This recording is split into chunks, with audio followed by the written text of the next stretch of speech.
ce qui suit. Un des titres de l'évêque de Rome est pontife. On l'appelle en fait le souverain pontife.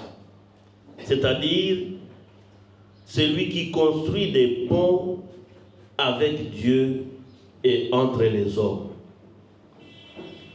Je désire vraiment que le dialogue entre nous aide à construire des ponts entre tous les hommes, si bien que chacun puisse trouver dans l'autre non pas un ennemi, non pas un concurrent, mais un frère à accueillir et un frère à embrasser. Fin de citation. Et dès à présent, l'invocation de Joubert et ses compagnons nous rattachera au ciel, où il trône avec Dieu le Père, et nous obtiendrons ces liens forts de la foi qui nous unit au Père par le Fils et le Saint-Esprit.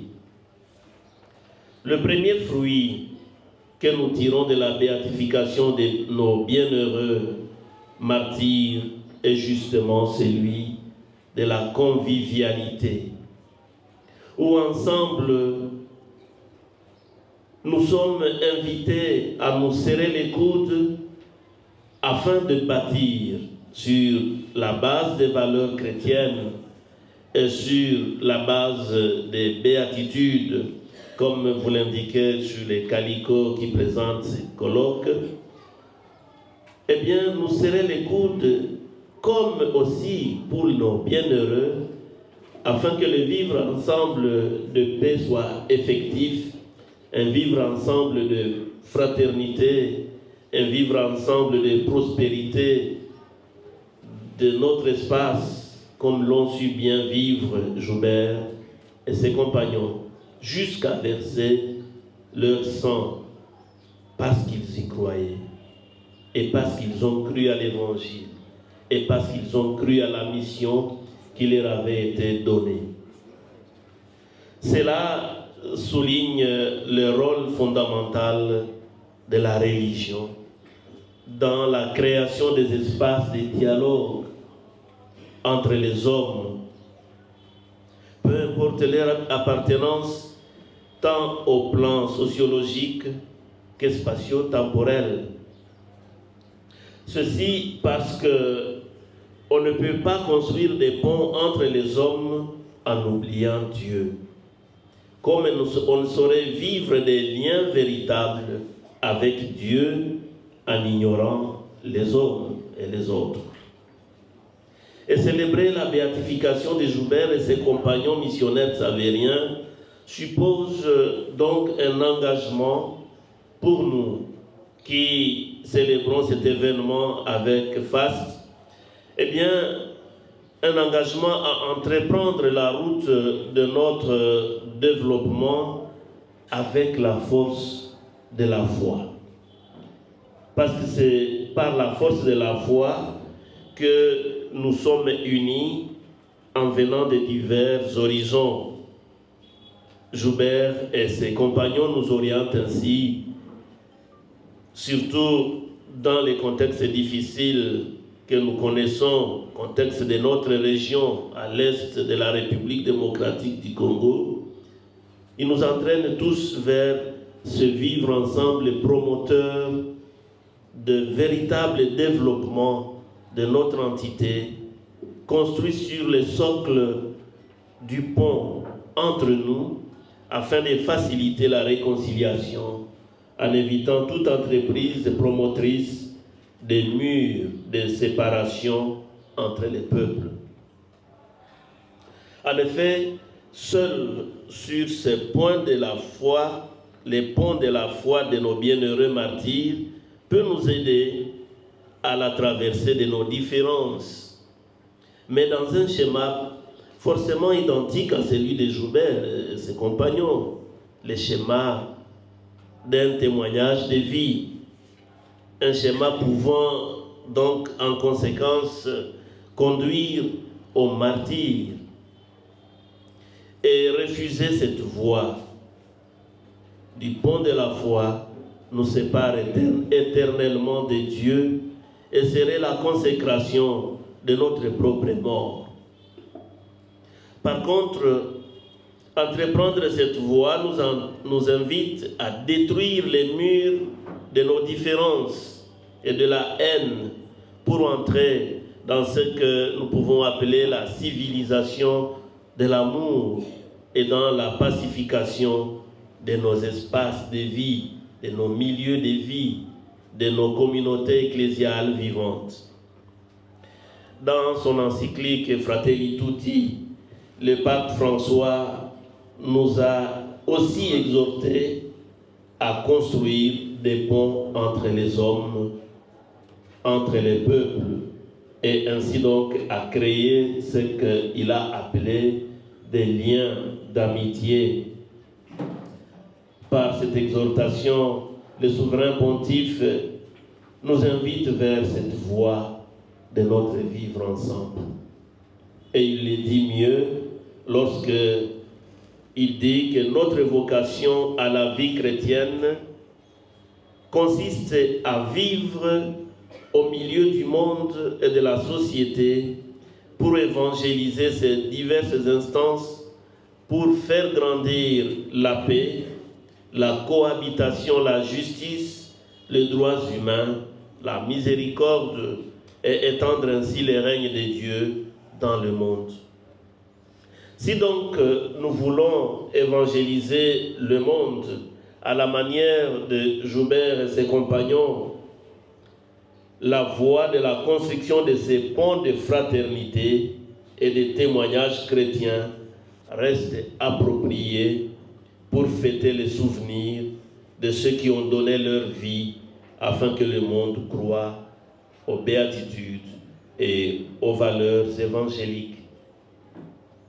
Nous devrions en ces jours de réflexion bien penser les actions concrètes qui nous ouvriront au vivre ensemble, tant invoqué et qui nous est inspiré par ce thème.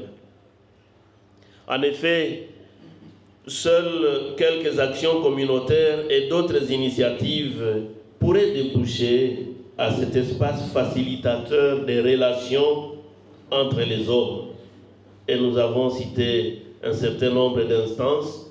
Nous y ajoutons les écoles primaires et secondaires, les paroisses, les dialogues interconfessionnels et d'autres lieux nous ouvriraient facilement à la mise en route de cette exigence de rencontre.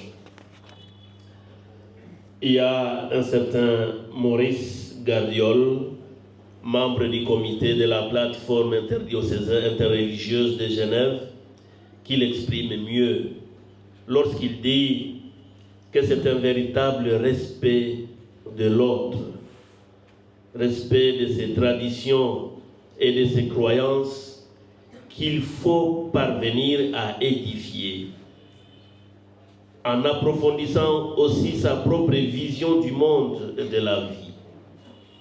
Il ne faut pas censurer les traditions des autres, pas plus que les siennes. Il faut se les présenter, se les expliquer dans le respect des convictions des uns et des autres. Et c'est ainsi qu'un véritable dialogue pourra naître en s'écartant des a priori ou des discours généralisants et stigmatisants, en acceptant aussi les questionnements et les remises en question qui peuvent en découler.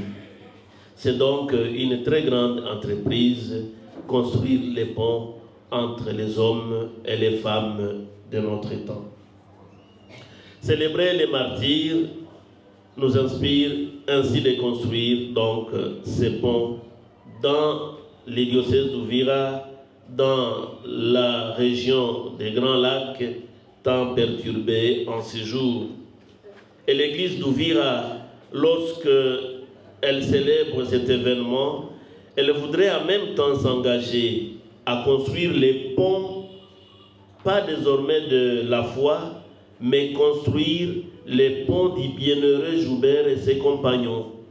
On ne sait pas dans quelle communauté on va les construire, on ne sait pas dans quel espace, on va l'établir, peu importe l'espace et la communauté, là où est le premier lieu où il faut construire ces ponts, c'est dans les cœurs de chacun.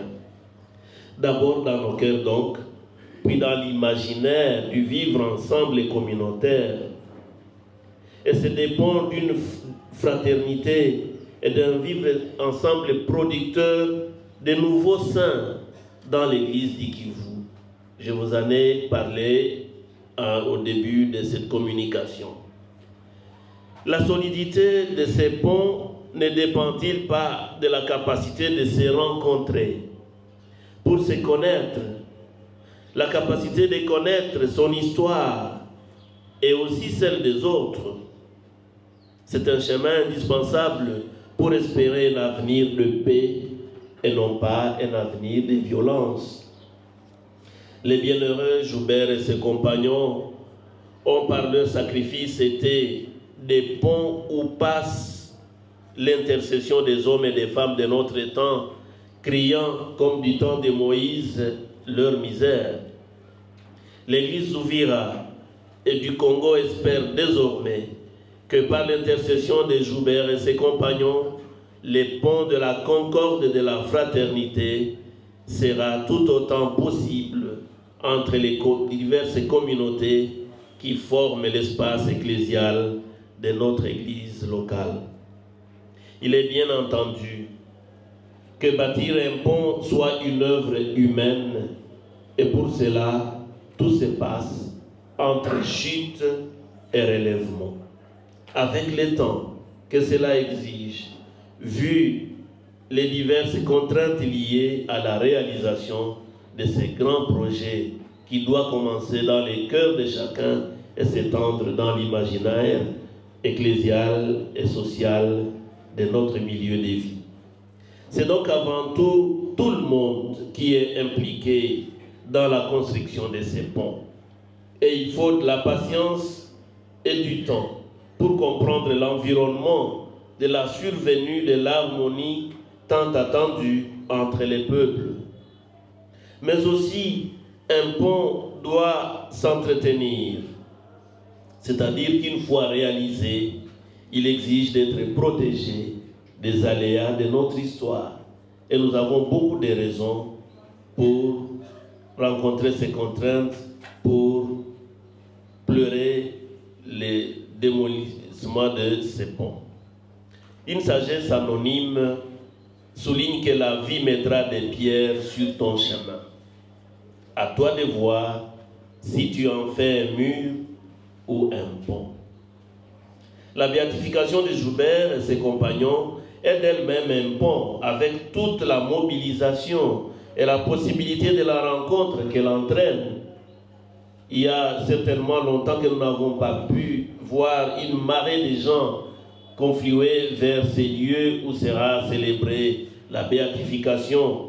Nous avons les frères et les sœurs de nos églises, sœurs de l'Europe, de l'Italie. Nous avons toute l'église d'Afrique, des pays voisins, de notre pays et de notre province ecclésiastique. C'est une grande mobilisation, mais c'est aussi un grand défi.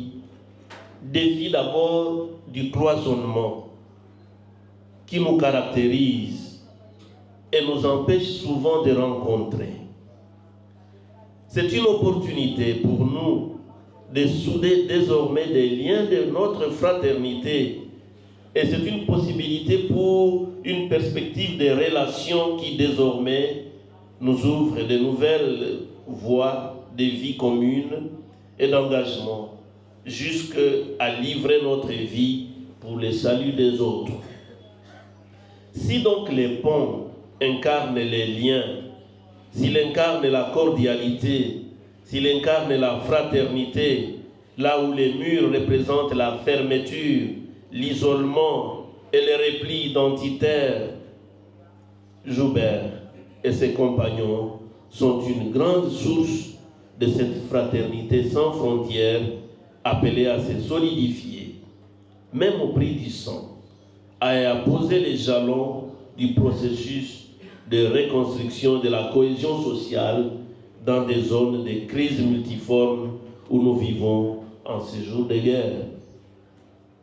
Ils deviennent ainsi une source d'inspiration de tout discours dans les processus de réconciliation. Nous avons Alessandra Novoselov, qui est une chercheuse à l'Université Paris 2, qui pense en effet que construire des ponts entre les hommes et les femmes de bonne volonté est une des solutions pour empêcher que les situations géopolitiques humainement inacceptables ne tombent dans l'indifférence diplomatique du statu quo. Je m'avais conclure cet exposé en ce jour où l'on constate trop de murs et assez de ponts entre les hommes. Nous devrions profiter pas seulement de la béatification de Joubert et ses compagnons, profitons déjà de ce que Emmanuel Kant, le philosophe, appelait l'insociable sociabilité des hommes, c'est-à-dire leur penchant à entrer en société, car on ne se sent plus homme qu'en s'associant, pour implorer l'intercession de Joubert et ses compagnons, afin qu'ils nous entraînent tous effectivement dans la construction des ponts qui nous permettront la traversée aisée de ces grands ravins de divisions et de conflits qui gangrènent notre espace du vivre ensemble communautaire.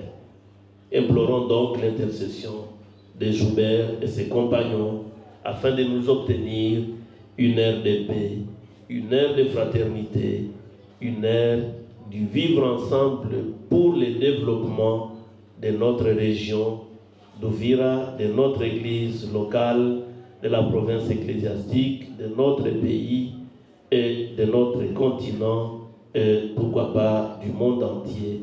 Je vous remercie.